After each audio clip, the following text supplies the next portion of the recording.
Hi, and thank you for joining us. I'm Stuart Benjamin, and I'll serve as the moderator for this session on immigration policy and the availability and cultivation of talent to support U.S. universities' missions.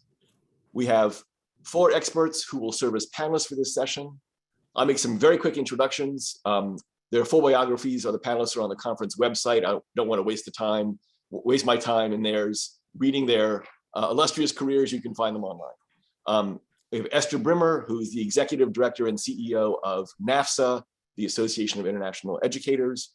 Richard Freeman, a professor of economics at Harvard University. Caroline Wagner, professor at The Ohio State University. And Dany Bahar, associate professor of the practice at the Watson Institute at Brown University.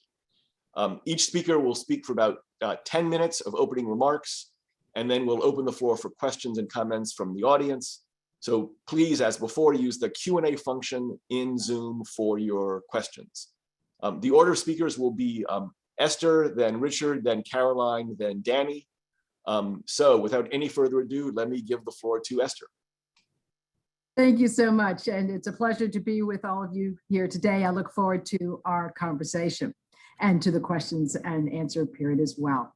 My name is Esther Brimmer, and I serve as the Executive Director and CEO of NAFSA, the Association of International Educators, the world's largest organization dedicated to studying international education and exchange. We have more than 10,000 members worldwide, and delighted to be part of this conversation. At NAFSA, we share our colleges and universities' view of the importance of the long-term investment of international education, but we recognize its dividends are experienced over a lifetime. We do think it, of course, is crucial to addressing many of the issues on the front of our agenda, whether it's grappling with pandemics, climate change, or violations of the fundamental norms of international peace and security that we are witnessing today. Indeed, the invasion of Ukraine reminds us that deep people-to-people contacts help us know what's happening on the ground and appreciating the humanity of the civilians caught in the conflict. Now, in my remarks today, I will comment on the contribution of international students and scholars to a sense to innovation in America. Universities clearly play a vital role in bringing together talented people to create new knowledge. And I'll focus in my comments largely on colleges and universities as a pipeline for talent, but of course there are many other aspects, whether it's serving as home for interdisciplinary collaboration or facilitating collaboration between scholars or companies, scholars and government researchers, and many other aspects. Now, we would argue that international students, scholars, and their families are assets to academic and scientific innovation, public diplomacy, economic vitality, national security, and global leadership, and for global competitiveness too. Our research shows, for example, that employers and job seekers alike recognize that skills developed during study abroad are essential for management and leadership positions. We saw that, of course, even as we looked at those who were involved in developing the COVID-19 vaccines. Now, we note that it is important to bring together, as I say, talented people to address the world's problems. And indeed, approximately half of the international students in the US are enrolled in science, technology, engineering, and math, the STEM programs. And even though they make up only about 5% of the total student population, international students earned nearly half of all master's and doctor's STEM degrees awarded in 2019, a total of 117,000 degrees. However, international education is at a critical juncture. Even before the pandemic, there were challenges on the horizon. The pandemic has just highlighted the complexities already evident in international education. During the 2020-2021 academic year, US higher education experienced significant restrictions on mobility, as we know. And data released last fall showed just how serious the declines were over that period. According to the Open Doors report, which, as you know, is the annual report published by the Institute for International Education in partnership with the State Department, 914,095 international students studied in the United States during the 2020-2021 academic year. That was down 15% from the prior academic year, largely due to the pandemic. And NAFSA's annual analysis of the economic contributions of international students and their families also showed that they did contribute $28.4 billion to the US economy, but that was a drop of 26% from the prior year and a decrease in the jobs supported. So there was an economic impact as well. However, we think that it's still true that international students help bring global education to the 90% of the US students who will not be able to travel abroad. And international students bring benefits to domestic students as well. We think that greater participation in international education will help develop a workforce with the skills, knowledge, and experiences needed to succeed in the global economy. Now, NAFSA has long advocated for establishing a coordinated national strategy on international education, one that fosters supportive federal programs and brings to bear critical resources needed for success.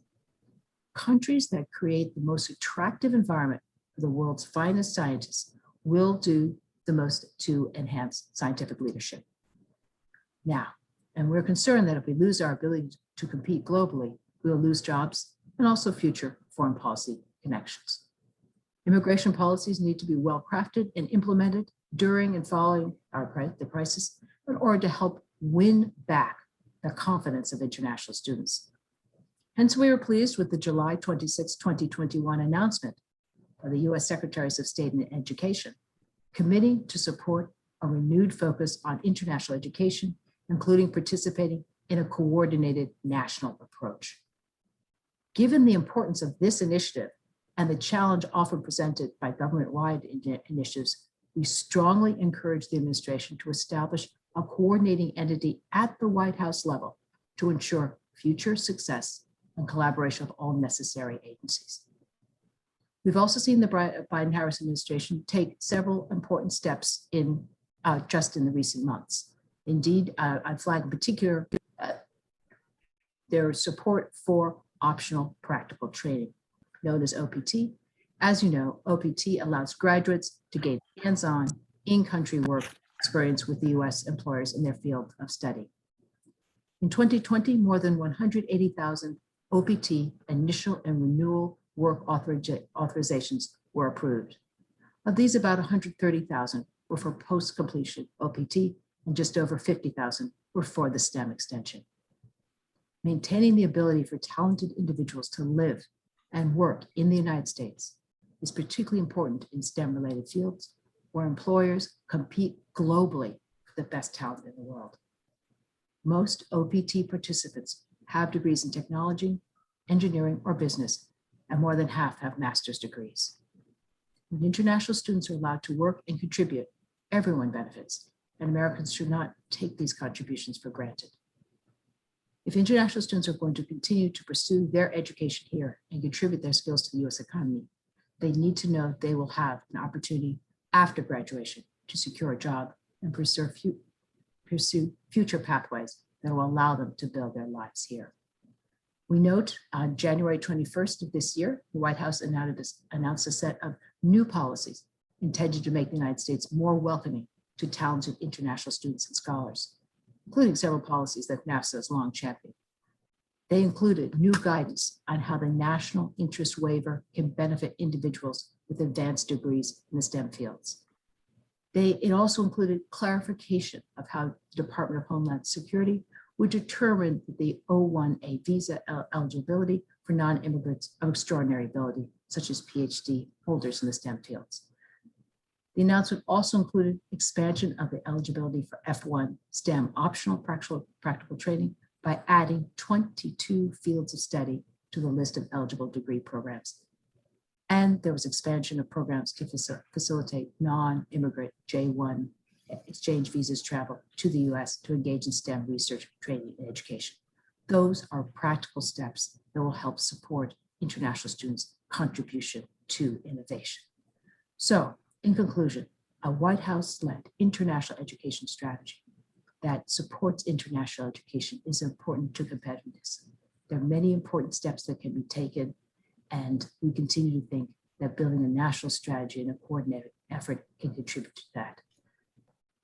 As we look forward, I'd like to conclude by commending the resilience of educators.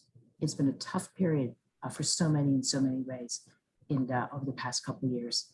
but they are dedicated to serving students and scholars who bring innovation for the future. Thank you.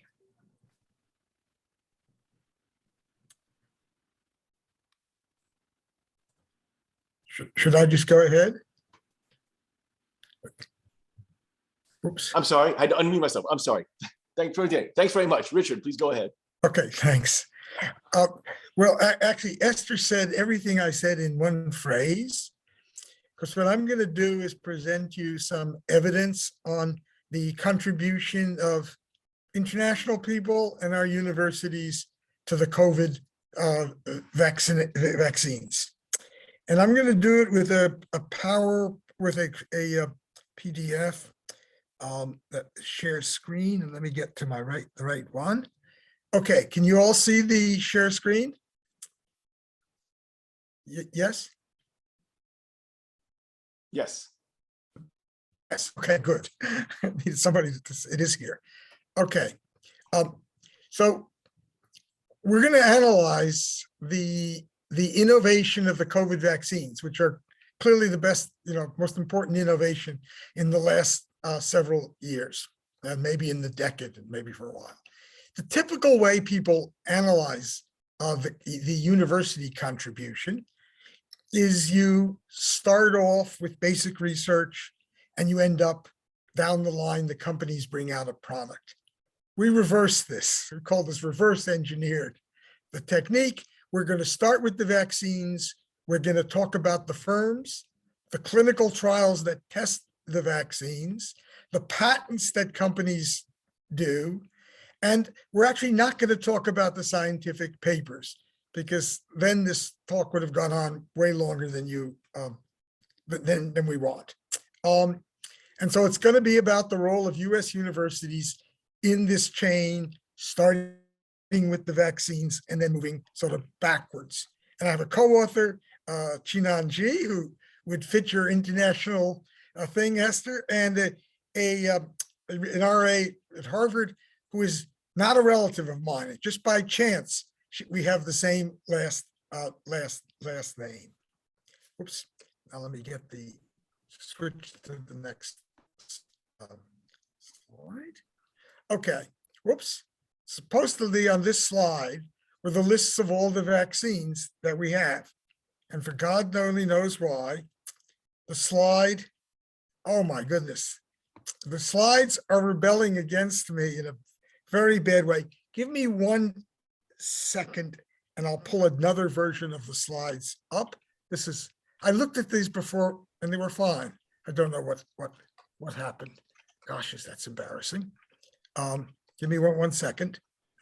Okay, and now I'm going to go and get the things. Pop.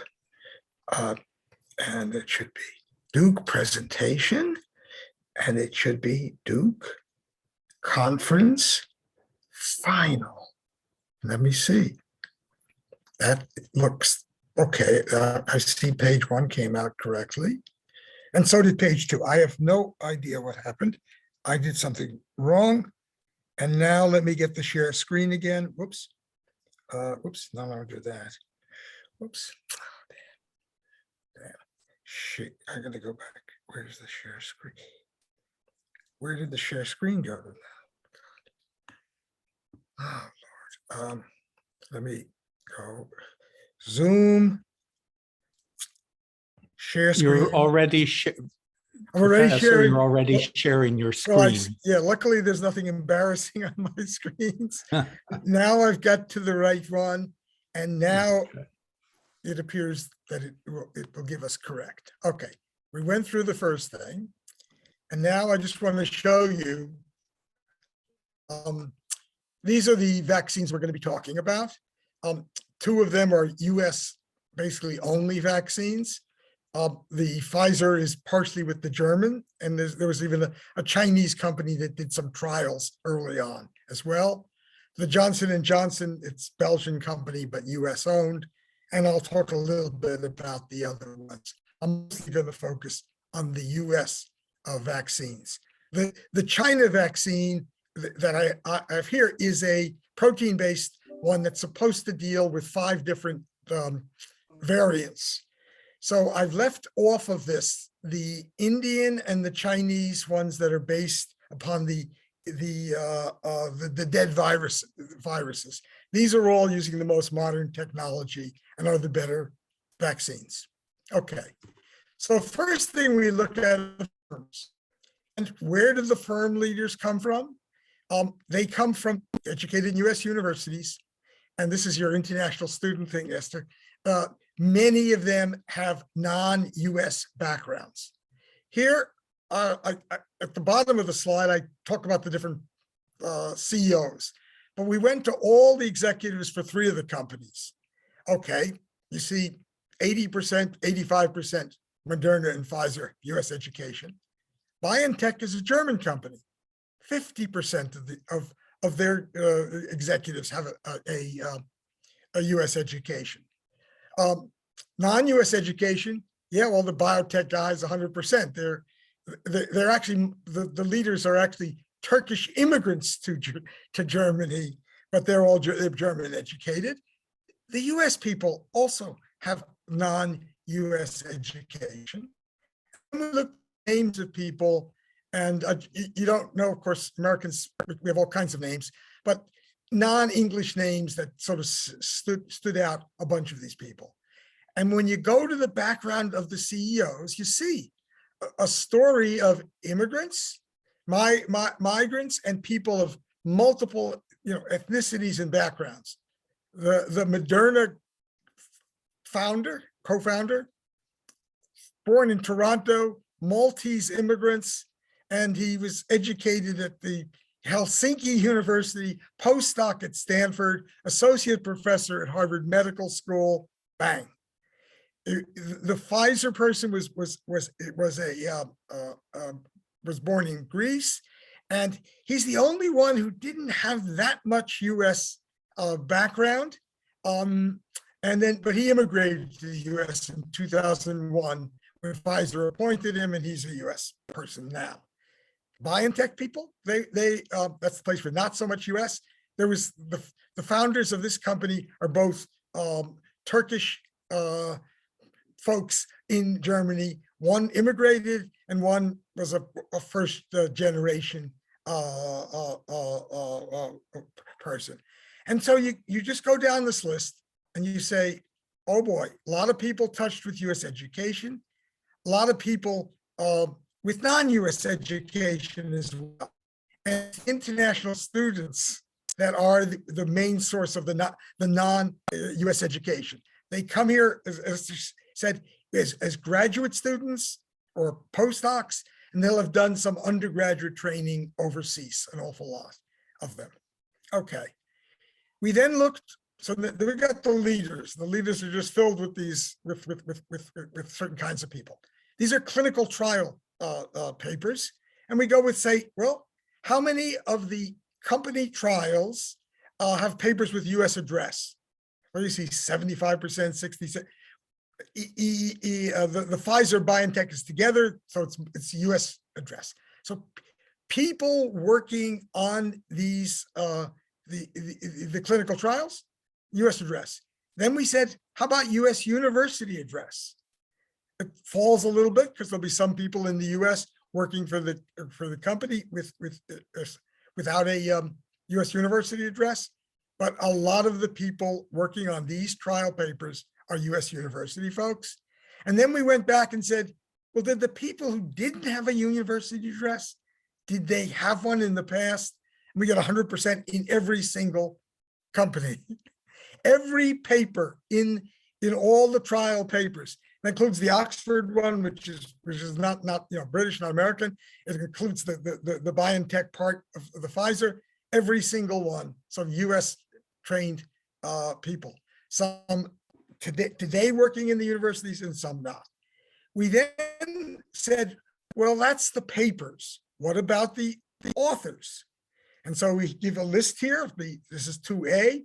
Most US addressed authors have a US university experience. So you just take any person writing a paper in the US, the vast majority of them have US education. And that will include these international people from other countries. They come through our universities, they stay here and they work. Then we went to the people who have no US address.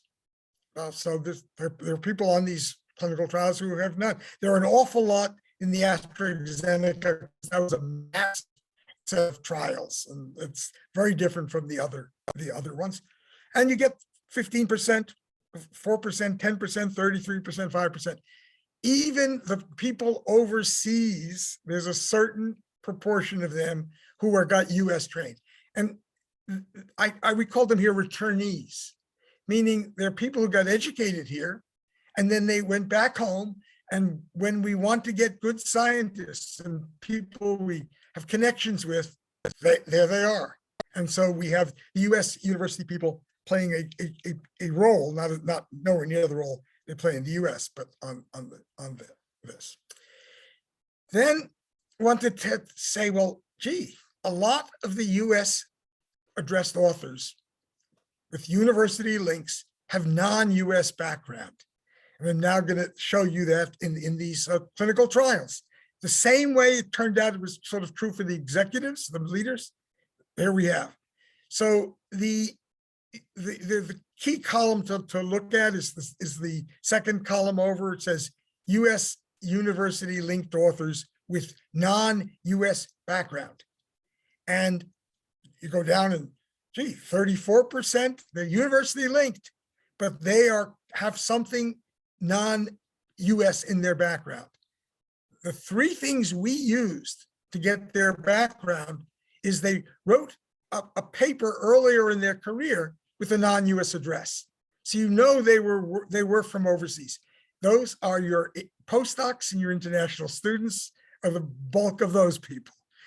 When I first saw this statistic, I said, oh my God, this is too high. This can't possibly be the case, but that's the bulk of them. Some of them are Chinese diaspora, which means people with Chinese names, so we know they were born in China and they're here working. And there were some people we tracked down by going to their CVs. And oh, they didn't write a paper, they were not a Chinese diaspora, but that's a small amount. This is basically the people with US university links with a non-US background are largely the postdocs and the international students who come. So they are on these papers. We then went to the inventors, and we just had to hear for the three companies, the Moderna, Pfizer, and BioNTech. And what you see is US education, 80%, 77%. Even the German company, 31%. US and non-US. Those will be people who do a graduate school, probably in the US, undergraduate overseas, 35, 41, 15. Any non-US, well, that includes the mixed people, of course, in that. And then we did just a little bit with the names. The problem with names is you really have to go to CV and find out where they were born. For the Chinese, you don't have to, because two Chinese names identifies someone born in the mainland. And my co-author can even say, were you from Taiwan or which part of China you may have come from, given the way how the name things are. Okay, so here we find, bang, a lot of people with non-English names. These are on the inventions of US firms that did the patenting. The first, and then of course on the BioNTech, there's many more non-English names. We really should have switched it to non-German names because they're going to be, or actually given the BioNTech company, Turkish. The Turkish names are absolutely critical because they are the two founders of the company. So we go through the things in every place. We see US universities are all over the map. And so too are people who come from foreign, non-US countries, and they came through the route that Esther described. This is our conclusion.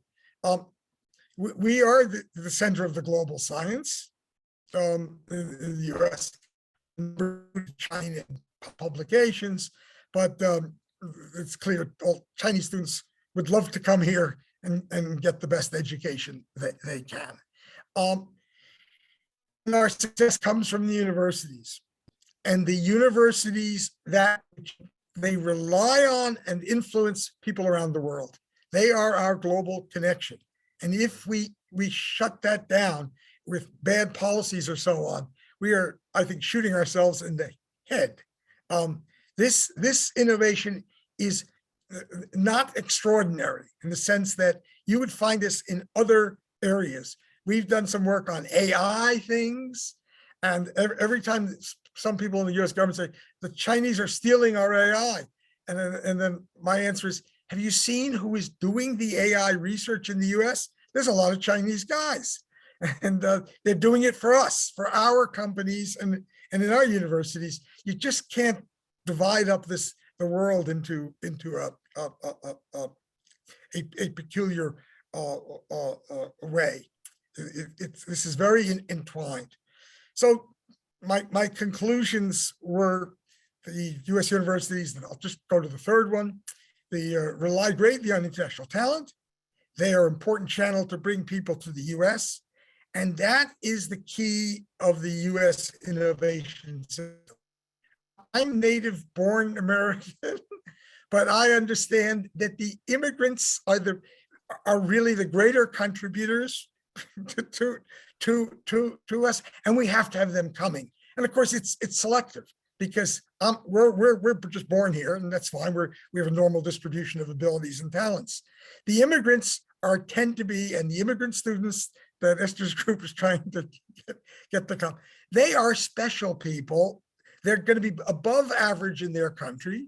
They'll be above average in our country too. And that's how you build a world-class system. It's having those people want to come to your country. So that's my talk. Great. While you're pulling down your, no longer showing your screen, Caroline, over to you. Richard, you got to stop the share. Yeah, I know. Yeah. There we go. All right, Caroline, yes. Okay, good. Yeah, it took a second.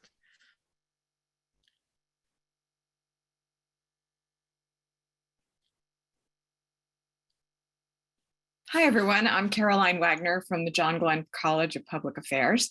Very pleased to be here, and thank you so much to the organizers for putting this together and for inviting me to give a brief set of comments. I could talk a long time on these issues, so and I'm really excited by Professor Freeman's presentation, and it echoes so much of the work that I've done looking at these kinds of international linkages, who's connecting with whom, and the fact that really the US, in addition to attracting very many people to come and work here, which has been a great benefit to us, we've also sent people home, and as they go home, we create a link. And that link is in a network. And we, if you look at the United States over a long period of time, over 60 years since the Second World War, what we can see is that the US has ceded much of the global capacity and continues to network with that capacity around the world. So what I'd like to talk about today is a project that I've been working on through the Berkeley Research Group called Global Innovation and National Interests, with an international group of people who are very concerned about science policy in the United States. And one of the issues that we have looked at closely is the question of the role of research universities and their role and what we can want to say to policymakers about the role of these universities. This is an article that was published in Issues in Science and Technology about 5 months ago that partly resulted from our deliberations in the Berkeley Research Group, but greatness thrust upon them, US research universities and the national interest. So one of the things that we have identified as part of our work, and this work includes people from very many countries, is that indeed, as Richard Freeman mentioned, the US does remain the essential nation in terms of science, and that universities have played this very important role in this innovation-based economic security here in the United States and in seeding that science and technology capacity around the world. But in the view of our thought group, substantial change is needed both among the universities and within US science policy to better align ourselves with these new, or let's say emerging dynamics of this global ecosystem that we're all talking about and want to encourage. So we've tended to think of this ecosystem as a push model where we have basic research at universities and we push the knowledge out and just hope that people pick up that knowledge. And increasingly that knowledge is picked up in foreign countries and used to great effect to help bring many people out of poverty, of course, create jobs, create welfare. But the question is, does the US need to change our policy in order to be better aligned with this new model of global networking? So what we would like to see is a kind of a large scale shift in research focus, funding, and approach. Because as we look over time, as I mentioned, I've looked over the science system over many decades. And if you looked at 1980, for example, there were only 7 nations of the world contributing more than 90% of all research and development. And now you'd have to include about 25 nations of the world producing that 90% of research. So in other words, the spectrum of contributors has greatly expanded. And along with that has expanded the frontiers of knowledge. So it's not necessarily, in my view, one country against another. It is more that we have a much greater expanded knowledge frontier that we're working from, and that we really need to be aware of what that means for us at universities and also from a national policy perspective. So no nation goes it alone. Richard gave a very nice demonstration of that. COVID certainly showed us that. And the global importance of China as a challenger, as a collaborator, couldn't really be understated. But a lot of what China has done is due to science policy decision-making on the part of China. And a lot of it is indeed devised to look a lot like other countries. They have taken on the institutions and the practices of other countries and made it their own. And however, in some ways, China is not necessarily aligned with some of the norms of science, such as openness, national treatment, and reciprocity, which can be a concern at times. And this is a concern for the United States now, although I certainly support closing up the China initiative and being much more open and welcoming to our Chinese colleagues. But one of the things we need to do as universities is think about how we use these strategic advantages of our position in the network to enhance our own internal knowledge base. So universities need these kinds of science and technology strategies, tactics, and cross-border collaborations that are perhaps more aligned with our national interests and more focused on some of the basics of our economy that need attention. So the findings of our group, for example, look at this question of protecting the openness and then capturing economic and national security value from these cross-border knowledge networks. And what we can see is that the networks, while on one hand, they are indeed beneficial to the United States, we also have to look and think about these as opportunities to link strategically. So where we've tended to use bottom-up kind of organization and let scientists and engineers find their own collaborators, which is a good thing to do. On the other hand, we are not thinking about it strategically at a national level. So that perhaps what we really should be doing, both at the university level and at a policy level, is prioritizing certain areas where we seek to put people together around very specific kinds of opportunities that are critical for prosperity and national security. So for this purpose, we suggest that national level policy and agreements need to be revisited and rethought in particular. And so these are some areas that are critical for a new domestic strategy and tactic that would help align the United States better with the international resources that are out there. There are wonderful, smart people all around the world. There are very interesting problems on offer all around the world. There are research resources around the world. And at this time, the US doesn't have a specific set of policies to take advantage of these. And so we suggest some of these methods that I don't have time to go into now, but I encourage you to read some of the articles that we have done out of the Berkeley Research Group for some ideas. But we do have an action agenda for US universities in this evolving ecosystem. One is to lead in the development of an actionable consensus in areas of national importance. And here we felt that there's a vacuum in policy approaches to economic security and not very good strategic thinking, particularly around scale and scope of some of the areas of science and technology, engineering that are really critical to the United States economy.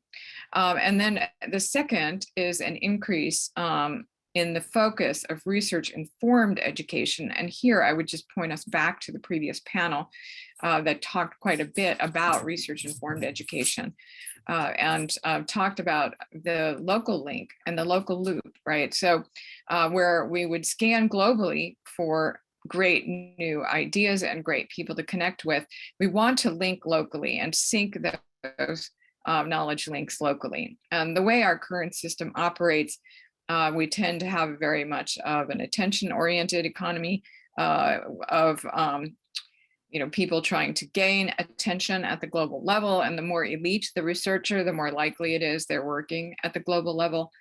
It tends to push up the elite to the point where they're working at the international level. And sometimes that results in a dearth of talent and knowledge trickling down to the local level. So universities need to advocate both for this government funding for research, but also to think about that in a national agenda for research-informed education. And the third and fourth points here are to embrace an industry-focused, university-based research and education that does link locally and find out about local problems, local issues. And certainly at The Ohio State University, that is one of our great strengths, is we're very locally connected.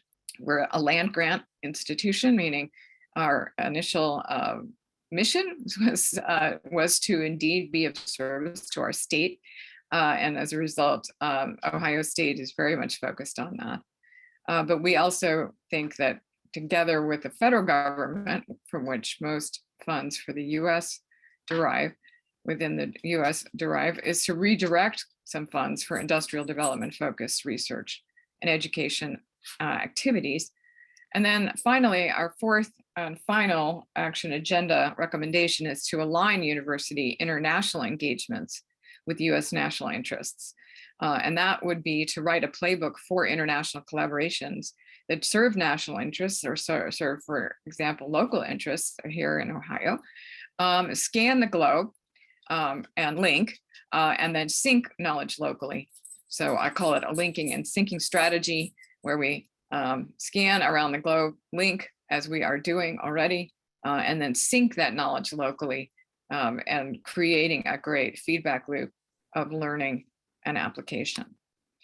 So I'm out of time, I'm sure. So I'm not going to go into too much more detail, but we do see the need for cross-border collaboration, but a better idea about how to do science and technology agreements and collaborations that take much more into account our national interests and local interests as we create and use knowledge. And thanks again for inviting me, and I look forward to the conversation. Great. Thanks so much. Dany, you round us out. Thank you. I'm also going to share my screen. I think Caroline has to, there she is, all right. Yes, now I need to find, okay, here you go. Okay, you probably can see my screen. And all right, and you can still see it, right? Great. Well, thank you so much for the invitation. It's a little bit difficult act to follow after sharing the stage with all my very esteemed colleagues. And I think what I want to talk maybe perhaps about to some extent, based on my research and that of others, extrapolating a little bit on what does it mean for American universities to open its doors to foreign talent for the world.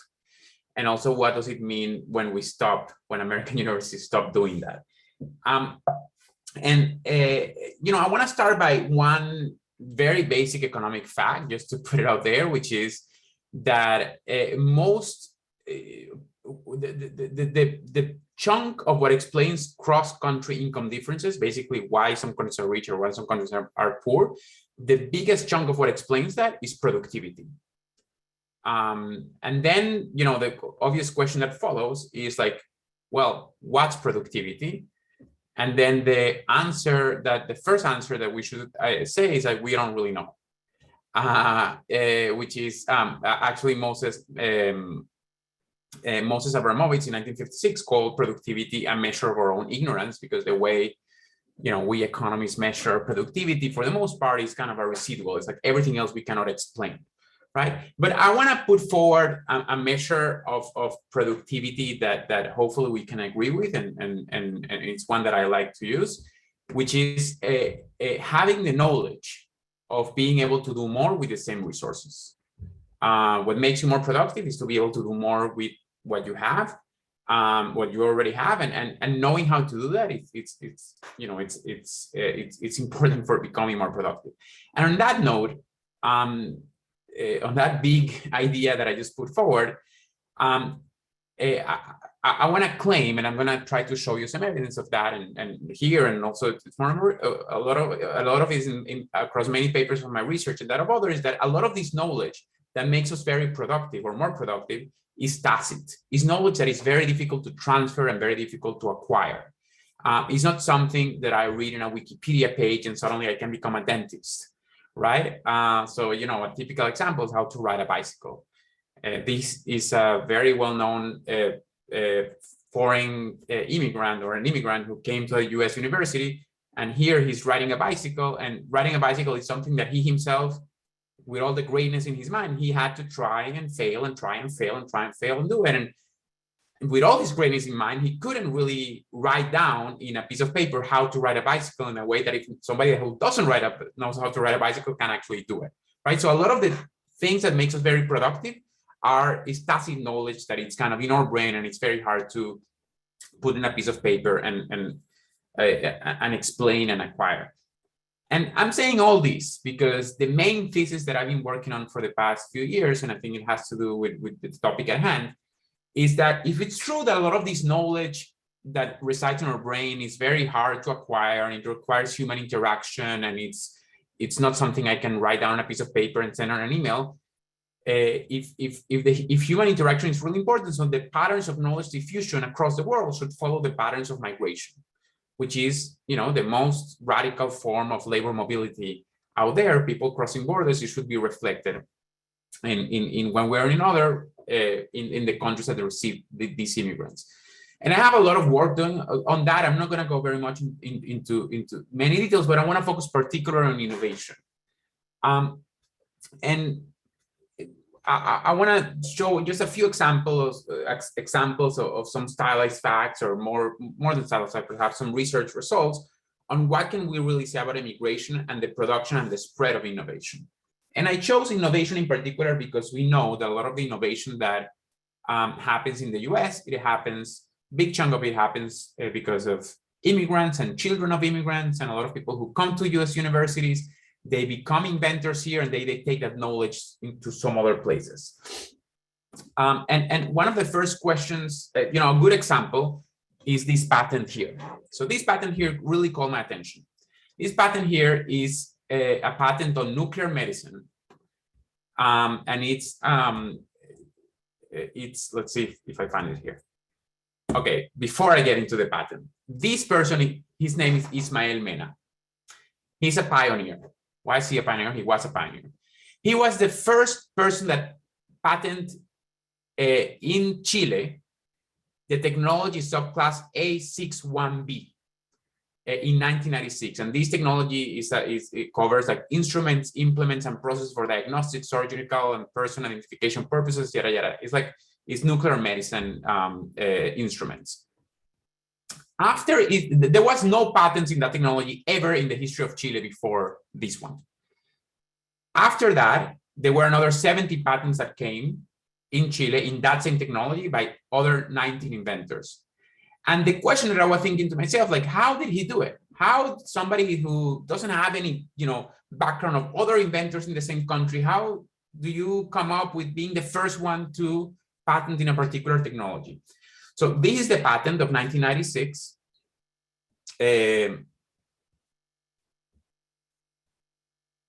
Sorry, it's 1998. So this is the patent where Ismael Mena, living in Santiago de Chile, he patents this first patent ever. It was filed in 1996, but it was granted in 1998. And then I looked at Ismael Mena's past, and then I saw that Ismael Mena had another patent in the same technology a couple of years before that. And at that time, he was living in LA, Los Angeles. Ismael Mena was a professor in UCLA. He studied in Chile, his undergrad and started in med school in Chile, but then he came for residence to California and he stayed on as a very distinguished professor. But he brought to Chile, when he retired, he brought to Chile the knowledge of starting a whole new line of patenting in the country. So I asked myself, how did he do it? And my answer is that he was what we call a global mobile inventor. Okay, so these inventors that move around borders and they really catalyze completely new developments in the countries where they arrive.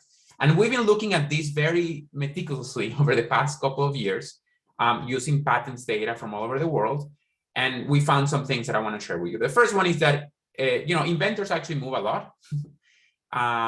Many of them, as I said, they are foreign students who start in US universities and they perhaps go back and, they move around and sometimes they go back and forth.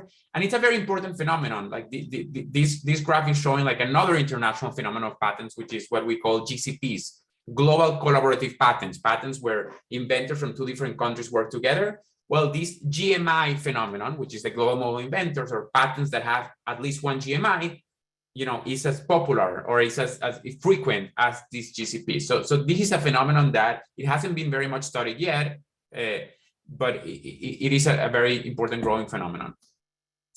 This is how these movements of inventors are happening. And of course, here, the US plays a huge role, right?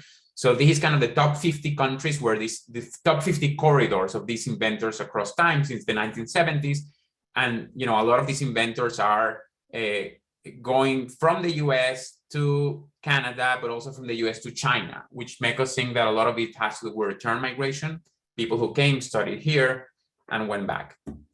The main question I am interested in, which I'm going to share the answer, is like, how does these new technologies arise in the countries, in countries where nobody patented in those technologies ever before, like Ismael Mena in nuclear medicine technologies in Chile. So what we do is that we take every single country in the world for which, that have inventors in the USPTO, and we take every single technology, and for each one of those cells, like country technology, we sort all the patents in chronological order. So for instance, this is South Korea, and we take the first patent in bicycles ever, and then we sort all of them from the first one to the second one, the third one, and so on. We divide them, let's say, in 10 deciles, the first 10%, the second 10%, and so on. And then I ask myself, what is the likelihood that I'm going to see in each one of these deciles a GMI, a global mobile inventor, a person who learned how to patent that technology somewhere else and moved to a new country? And this is the result, which I think is one of the most beautiful graphs I've ever made.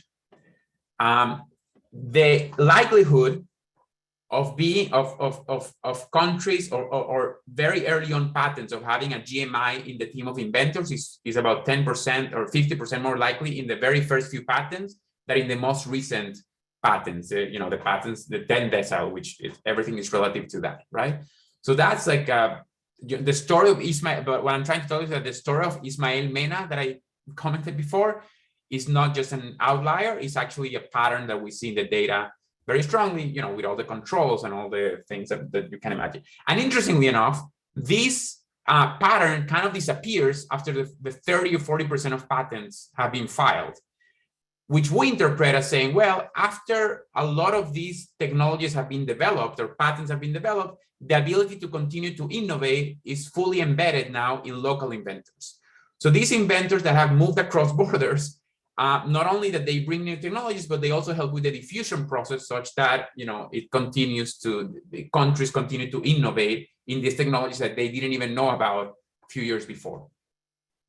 I'm gonna skip this one for the sake of time, but I want to tell you something else also on another question that has been a lot on my mind, which is like, what explains, if everything I'm telling you is kind of true, maybe this explains a little bit of the fact that we know today that 30, 40 years ago, most of the innovation was happening in the US, in Japan, in Europe, and pretty much that's it. But now we see countries such as China, such as India, and many other emerging markets that are playing a much bigger role in terms of innovation, which is kind of what we see here in the graph in the left. Like, what is the share of total patents in 1995 and in 2015? And you see that the countries that were patenting a lot in 1995, the US is not here because it's everything kind of relative to the US.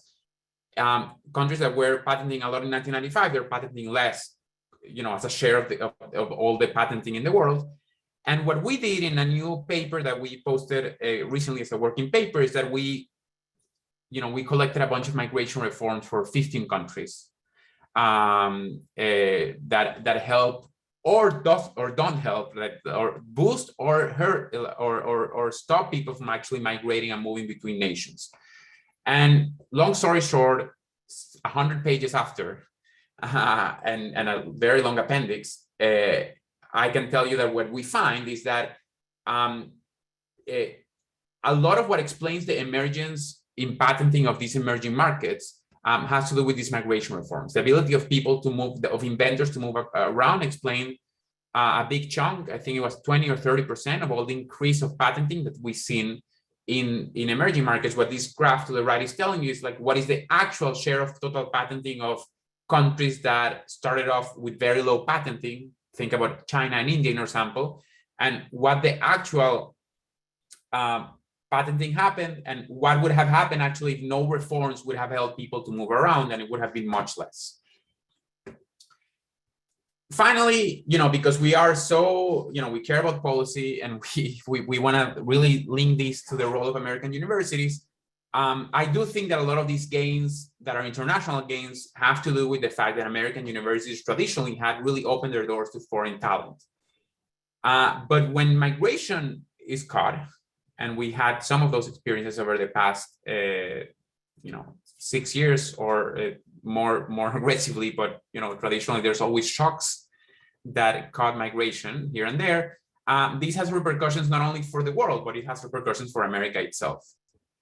And here, using that same database of migration reforms that we use, that I'm telling you about, we also particularly looked at what happens with positive migration reforms and negative migration reforms. And what we typically see, and this is what you see in the red line on the two graphs, it's a bit of a noisy result, but we see it very consistently in many other ways, is that our paper doesn't find so much that positive migration reforms results in more innovation. We do find some of that, but what we find more consistently is that negative migration reforms hurt you. You produce less patenting, and it's much more long lasting. And these things, of course, are also reflected in the US. And finally, it has directly financial repercussions, immediate financial repercussions. And here what we did is not so much related to innovation, but it's related to the firms that create innovation. We looked at what happened with the stock market value of Fortune 500 companies that heavily rely on H-1B workers, these workers that usually are studying in American universities and stay on to work in these big firms. What happened when former President Trump announced during COVID and through an executive order, the banning of visa for foreign workers? And we did, an analysis for all Fortune 500 companies at the time, and we found that from the day 1 to day 5 or 6 or 7 or 10 after that executive order was announced, these companies dropped 0.45% in abnormal returns, so like controlling for the changes in the market, which accounts to about $100 billion of losses in essentially 1 day or 1 week. And this was driven by firms that heavily rely on foreign workers. So this is all to say, policies have consequences, and America now needs more, not less, immigrants to recover, which is a point I made at the Washington Post already a couple of years ago, answering to that executive order by saying, if there's a time where America is going to need more migrants, it's now more than ever. And I think particularly now with the inflationary pressures and the shortage of workers, I think that connecting those dots is really clear. But anyway, I'm going to stop here. Thank you so much for listening. Great. So thanks to all of you. I have a few different questions that have come through and otherwise. Let me just ask a broad one. So since all of you have identified various benefits of immigration, what would you identify as the best arguments against your position, right? So you have to now play devil's advocate to yourself. What are the best arguments in particular against the kinds of robust various immigration international connections that you all are arguing for? By the way, you all should just talk in whatever order you want to talk. I'm not gonna call on people.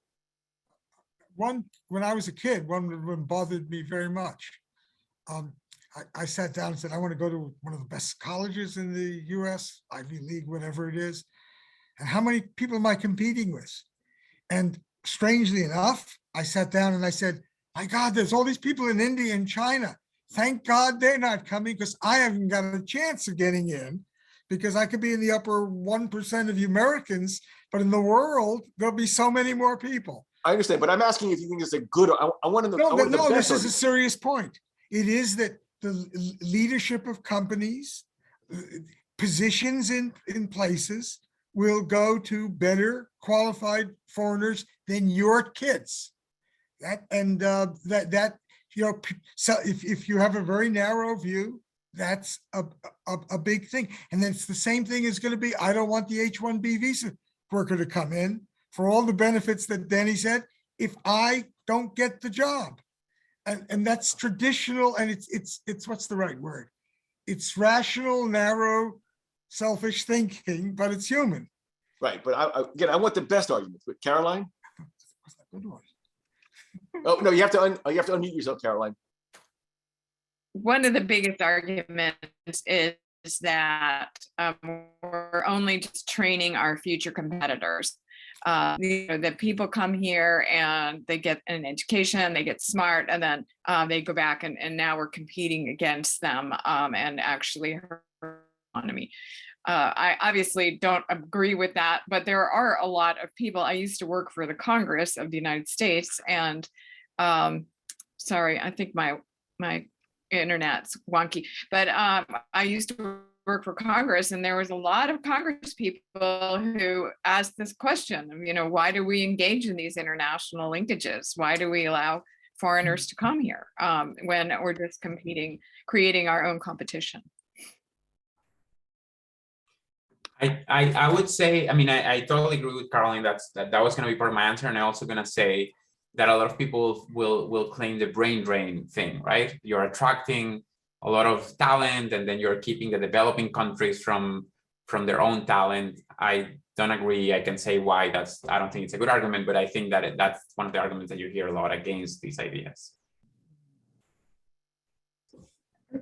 One of the things we have similarly, as some of you have already said, one of the things we will sometimes hear is that is an international student taking a seat from a U.S. student. Sometimes we'll hear that when we're talking to members of Congress and others. And actually, what we point out is often that international students helping pay for the education that the US student is receiving, because many international students and scholars, as you know, are paying full fare, and they often actually mean that we've seen institutions have been able to add courses and add seats because they have international students that are actually helping foot the bill.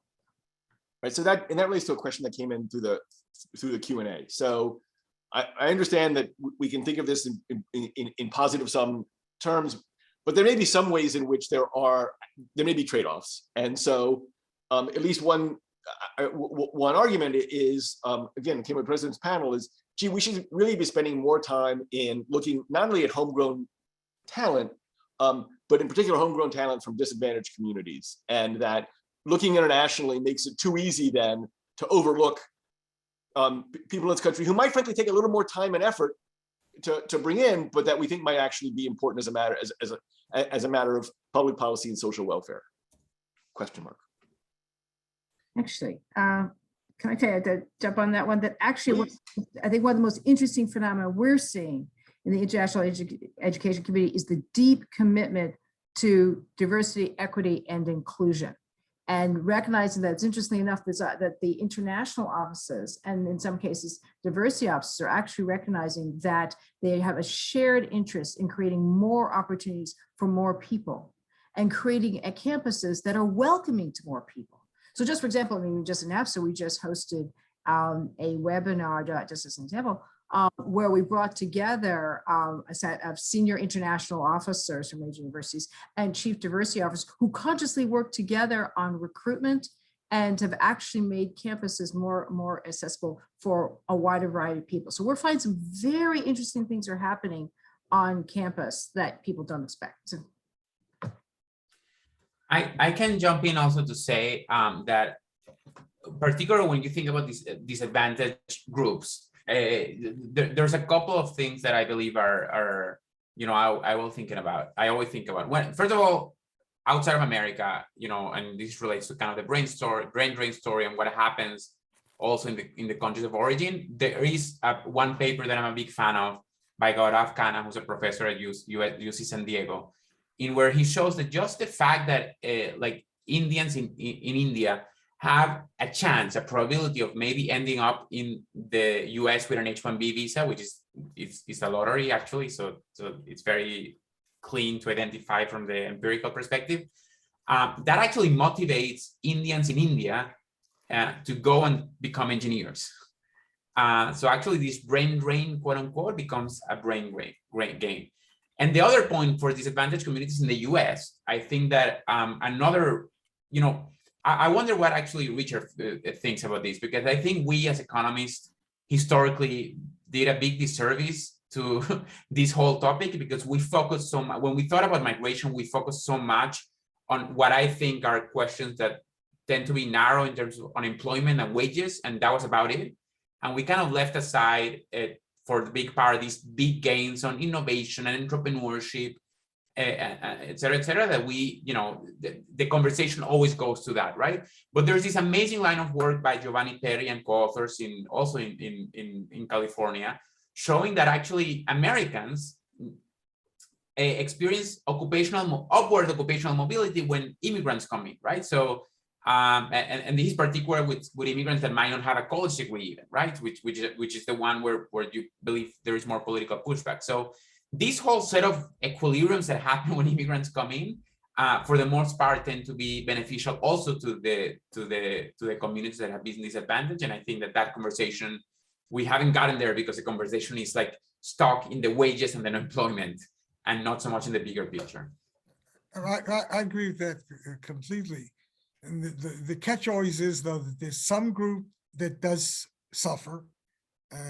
So somebody won't get a job or will have a problem because there are a lot of immigrants, and they may have the loudest voice. The rest of us are benefiting a small amount in our lives, and it's coming through innovation. It'd be 10 years or 5 years down the road.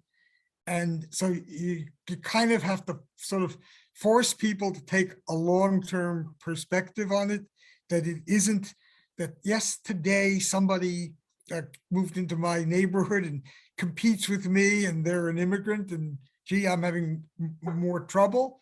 But you also have to just sort of, you can't just say to those people, oh, you're small and narrow-minded, because if it's my job and it's my family, I feel, so there's got to be some kind of ultimately policies that say, if you are harmed by something like this, we have training programs for you, we have good unemployment benefits for you, because almost anything that's economically good is going to bring harm to somebody.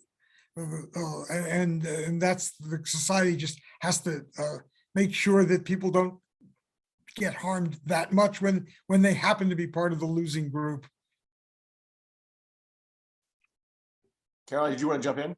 Yeah, I guess I would just follow up on Richard's comment, and that is to say that, technology, science and technology, the more knowledge we have, actually creates greater inequality. That's almost the nature of it, right? Because some people are going to be out first, as Dany was pointing out. Some people patent, they're going to reap the gains from that. And that is the way the system is set up.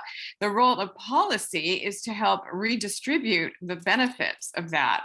And so we have public policy that is, at least is intended to help to plow those gains back into the educational system and bring along many more people that should, and indeed we should be looking for ways to be more inclusive.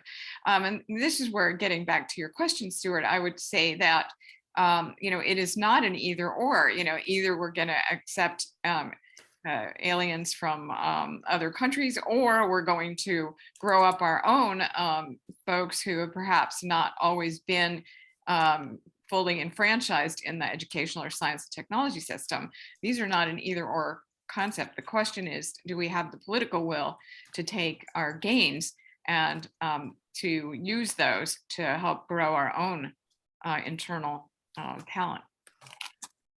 So that then leads to another question, which is, should universities' decisions regarding whom to admit be influenced at all by the likelihood of those people staying in the US? And if so, which should they prefer? Should they prefer people who will stay in the US, or those who go back to their home countries? And then, in addition to that, I know this is like a long question, might take you a minute to answer. And then also, more generally, is the world social welfare increased or decreased by immigrants staying in the US? That was the brain drain issue, which I know. I mentioned already. And I think most of the studies now would say it's awfully hard to find that there's really a brain drain from these countries. People go back, a certain number go back, and they bring a network of knowledge with them. So the place I know the best is China. We have a lot of students stayed here. Of course, and after Tiananmen, it was a whole generation that stayed in our country, and et cetera. But people kept going back, and if you look at the Chinese, university research system, it's filled with Americans. I mean, people who are trained in America, not American Americans, but people who've been through American experience, and they are doing good. Now you might then say, "Oh my gosh, they're going back and they're competing, against us, and China might turn into be an enemy state." Well, that's always possible, but they are our friends in China, and they are the most pro-US people you will see in the country. And because we do so well with the students, when they go home, it should be their choice. I would not want any government to interfere with this. And if they want to do that, that's fine. And I wouldn't be afraid of it, because I think most of them, we have a positive views of the US, and that'll keep the world in a friendly place. Right, just to be clear, right, but I'm also asking just a matter of net social welfare. Maybe we think that's a better thing. Maybe we think that's actually going to increase the world's GDP more if they all go back to their home countries. Yeah, but you're not going to force them out. I'm not talking about forcing anybody. No, well, then we just trust that they're making, this is very economics, trust that they're making good decisions on their, for their lives and their families. And and some stay and some don't. And it's very hard for anybody outside and least of all, like somebody in the US government to sit there and say, we don't want these as many of these people, or we're going to stop them from going out. Right, I'm talking leaving. about net social welfare. I'm not talking about US government. I'm just saying as a matter of net social welfare, what we think. But anyway. Well, I wanted to join in here because I think if you look at the scientific system over, again, the way I've looked at it over the last, 6 decades, and there's absolutely no question that the net social welfare for the world has been greatly enhanced by science and technology investments and the flow of people. I mean, there's absolutely no question. Look at China. I mean, China has grown, has brought millions of people out of poverty, largely thanks to their investment in a knowledge-based economy with a commitment to science and technology investments. Many of those investments were made together with, or some people say on the backs of the United States, and yet the benefits to both nations are just incalculable, right? That people are fed, that they are able to buy some goods that we want to sell them, that they are able to educate their children here in the United States, and people can go there and so on. And so the net social benefit is tremendous in my view. And as I mentioned in my remarks, if you look at who's producing research and development, it's being produced by dozens of countries now. Sorry, I have a dog problem. But it's being produced by many, many countries in the world, many more countries. So we're in this knowledge-based economy, and the knowledge-based economy requires knowledge workers. And those knowledge workers have tremendous ties to the United States. It's been a great benefit to us. And now I think we're at an inflection point, at least, and this is what our studies are showing, that we're at this inflection point where we have to kind of shift it around and look for our own benefit, as well as just having benefited so much from this flow of migrants who have come here and studied here. Well, we've just gained benefits, but now we need to be more strategic about it. I think I think the answer is yes, and I think I've seen a proof. So I mean, if people stay in the U.S. because that's their choice, that's a specific that's one scenario of the idea of like everybody moves freely to wherever they want to live. And Michael Clemens, who's a distinguished colleague of mine and a mentor who works in the Center for Global Development, he actually has a paper showing that when you imagine a world where people move to where they can be the most productive, where they can reach their full potential, these are gains of trillions of dollars. Think about the fact that all the noise we make about migration, it's only 3.5% of people in the global population who live in a country other than the one they were born. So it's a very, very limited flow as compared to, say, trade and investment, right? So the possibility of gains from increasing that 3.5 to double it or triple it or whatever is kind of the optimal, if you remove all restrictions, could be huge, and it could be really account for trillions and trillions of dollars. Caroline, you wanted to jump back in? Yeah, 2 points. One is, if you look again over the history, in the 1960s, 70s, some in the 80s, smart people came to the United States, and they tended to stay, especially if they were from poorer countries. As those countries developed their science systems over time, people have tended to go home.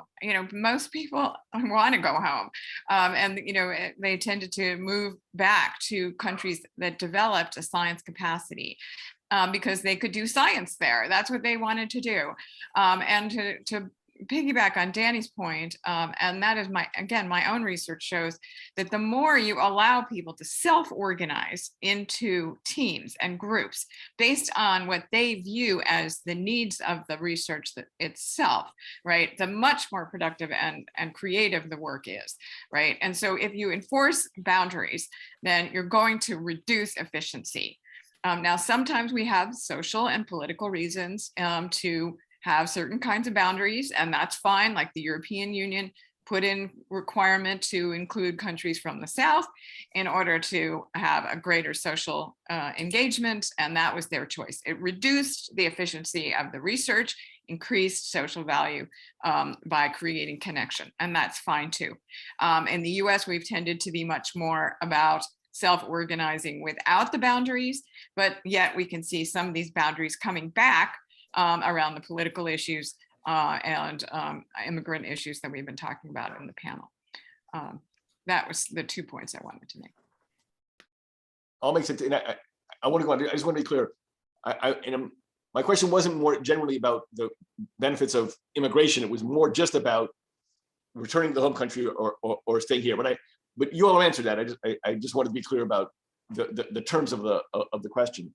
So then now let me flip it around and say, other than the obvious political issues, which I know is a huge thing to hold to one side, what are the biggest other constraints on bringing international talent to the U.S.? Or is the answer no? There is no second place. It's obviously political constraints above all else, and so that nothing else even matters. Go, jump in, Caroline. Okay. Don't stand on ceremony. All right, I won't be shy.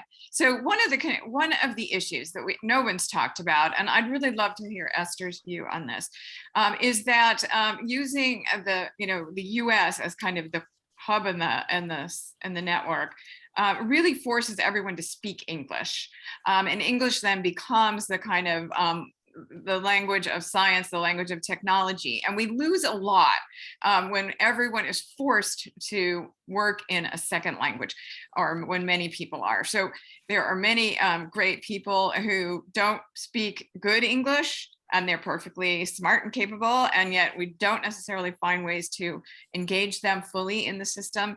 And then we also, if they publish in their own languages or in their own countries, we tend to lose knowledge because it's published in a different language and we don't have a good way of finding out what's going on there. Now, some computers are helping us with that, but it's not really fulfilling the full goal of really open knowledge, really open exchange of views and knowledge and so on. And I'd just like to know what Esther thinks about that. Well, thank you for the question. So 2 comments. I mean, one, indeed, yes, that English language instruction, research, scholarship is the dominant force, and we foresee that for the foreseeable future. But not only because of the importance of the United States as a base for international students and scholars, because we are seeing also English language programs in non-English language countries. And so, indeed, sometimes when you talk to university administrators in this country, they will say, by the way, one of the most competitive areas is actually the master's degree level in various different disciplines with institutions, as I say, they're not in English language countries. And so that the need for one a language that many are using persists, even when it's not necessarily something that the U.S. is trying to push in a concerted way. The other point I just wanted to drop in here that one of the areas that at least the international education community is talking about a lot is diversifying the sending countries. This is something we certainly NAFSA has stressed with this in previous administrations, is the need to have more people from a variety of other countries as well. Because you go back to the where are there gaps, and I just want to flag that one of the questions is people who would like to study in the United States who may not have the financial wherewithal to do it, who are intended to go home. But that's one of the areas people are also talking about how you have a wider number of countries that send students to the U.S. Thank you. Richard, Dany, you want to jump in on that? Not that you need to. All right. Hearing your thing. So now let me. In some ways, this builds on this. There's another question that came in. So you're talking a lot about tacit knowledge, and some areas of research and innovation depend more on tacit knowledge than others. And we might imagine that for some of them, it actually isn't even so important to be in proximity. We might imagine that we could imagine a company, let's call it Zoom, that creates a system for online learning, which, by the way, worked great in this country, as we know. But in all seriousness, there can be collaboration that doesn't actually require bouncing an idea down the hall. So are there some kinds of research endeavors, some kinds of innovation that don't depend as much on tacit innovation, and therefore for which integration is less important? You might have thought mathematics would be one. And then what you quickly find out is that there's, even by university, there are certain types of mathematics, and the students don't necessarily come in wanting to become a topologist or a combinatorial something, and there'll be the professors there, and they will get that from the people. I think it's more a question, we don't have good research on this, that yes, if I meet you and connect to you a couple of times, make a human connection, we then can go on to Zoom quite often and do it. But to do it totally cold, we know that a lot of the courses that are taught on the internet, the enrollments go zooming down as time goes on. The Open University in the UK, I'm not sure they still have this policy. The policy at one point was you have to have every 2 weeks a meeting of the Open University class. That wasn't a Zoom class. It was you got the discs and put them in your TV to watch the lectures. So I don't know what the right number would be for that, but I think there's got to be some direct human link. You do read something, usually it's a man, is in prison for 20 years and he has some correspondence with some lady and they end up, being madly in love and so on. But it's very rare you can communicate to somebody without some personal things. I suppose maybe the prisoner and the lady met when they have the day when prisoners take visitors to the inmates. So I've done some work on this. In my book, The New Invisible College, I talked quite a bit about the question of face-to-face versus distance connection. And what I found, I did a survey. This was actually when I worked for the Rand Corporation, and I did a survey there and found out that about 90% of international collaborations begin face-to-face or side-by-side, right? And so in other words, people were postdocs or they were students or they spent some time. And I think now we have the very famous example of Jennifer Doudna and Emmanuel Charpentier, who knew about each other's work and had connected with each other, but didn't begin to collaborate until they met at a conference. And they walked side by side and connected, and then you see the connection. And then after that, you can have more, as Richard said, then you can have these kinds of collaborations that come, that continue on a distributed model, right? And in my book, New Invisible College, I identify, there's many different ways in which a research is organized, right? Some are organized around big equipment like CERN. Others is completely distributed around the globe where people are studying air or grass or something. And then other things you have to go there to see it, like a rainforest. And in other cases, you're working completely in theory. And so in any of those cases, right, you can see that as a foursquare. And in any of those cases, right, what I found is when we studied individual research subjects in every category, right, the category that's been growing the most is distributed research, but not because of the internet, but it's because people have much more opportunity to connect, right? And that collaborations were growing in every field, not at the same rate, but they were growing in every field. And so there isn't a field where we don't see people connecting, people sharing ideas, sharing information. So the Tacit connection is absolutely right, as Dany has highlighted. The need for that face-to-face connection is critical, and the importance of the communication, and as Esther said, whatever language we are sharing it in, the ability then to connect and collaborate, finding a common language is also critical. If I may just add and agree with everything that was just said, but also just flag here again the concern about access to this technology.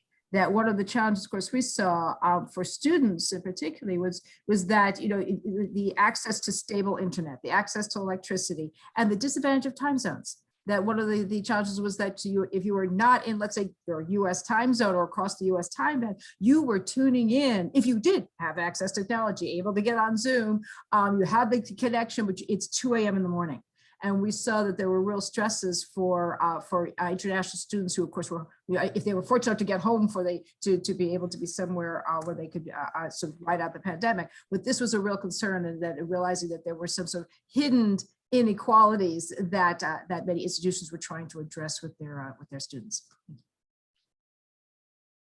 I'm happy that Esther mentioned time zone, because I was actually going to say that I've also done a little bit of work there.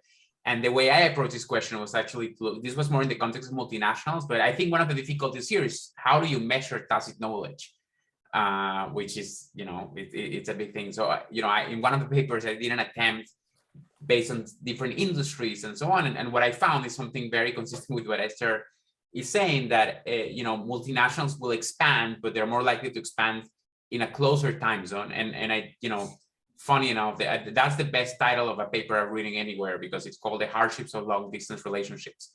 And basically I'm looking at, subsidiaries that are a little bit to the left of the time zone, a little bit to the right of the time zone. We see that actually time zone matters a lot for monitoring and for coordination. So I think that kind of answers the question that, yeah, Zoom is kind of recent to us, but, we had Skype for almost 2 decades now, I think, right? And we still see that we continue to do business travel, that we continue to meet in conferences. So I think it continues to play a huge role in all these aspects. And I think it's hard to deny that. All right, so let me switch gears a little bit. You all know last week the Biden administration ended the China initiative, which largely involved Chinese Americans working with counterparts back home. And so the question obviously is, how should we understand? I mean, is this a purely political explanation? Is there any way of understanding it that it is not, that is beyond just that there's a political explanation for it? And obviously then, if you think it's a bad idea, how do we avoid this happening in the future? The China initiative was a very bad idea. And badly pursued as well. So you cloak something in national security, and then you turn people on your own citizens, some of your own citizens and other people, for behaving normally, helping people or in another country, doing stuff. And to me, the shock is it's the extent to which the federal government could be turned into a really scary, against you. And maybe if if you're African American, you have that with the police or so on. But here you were saying, President says get the Chinese guys, and these, I would have thought, normal government bureaucrats suddenly begin doing stuff, and then some guys in the university start doing stuff. It's a terrifying route to go down. I'm saying, is there a non-political understanding of it, or is that just, is there no such? Well, I think racism is another way of looking at it as well. That the kinds of connections that the U.S. has with China are ones that actually, for the most part, are helping the United States and helping China as well, where both are benefiting. But I started working, and now you'll know how old I am, but I started working in 1980. And at that time, the concern was about Japan. And as a young researcher, I believed it 100%. I mean, the Japanese were obviously bad actors, and they were coming to take all of our knowledge. And now, as an older person, I see the same memes coming back. They're stealing things from us, and they're taking it away. And these are just underlying fears that are completely unfounded. For the most part, the vast majority are good actors who are here to get smart and do some good work.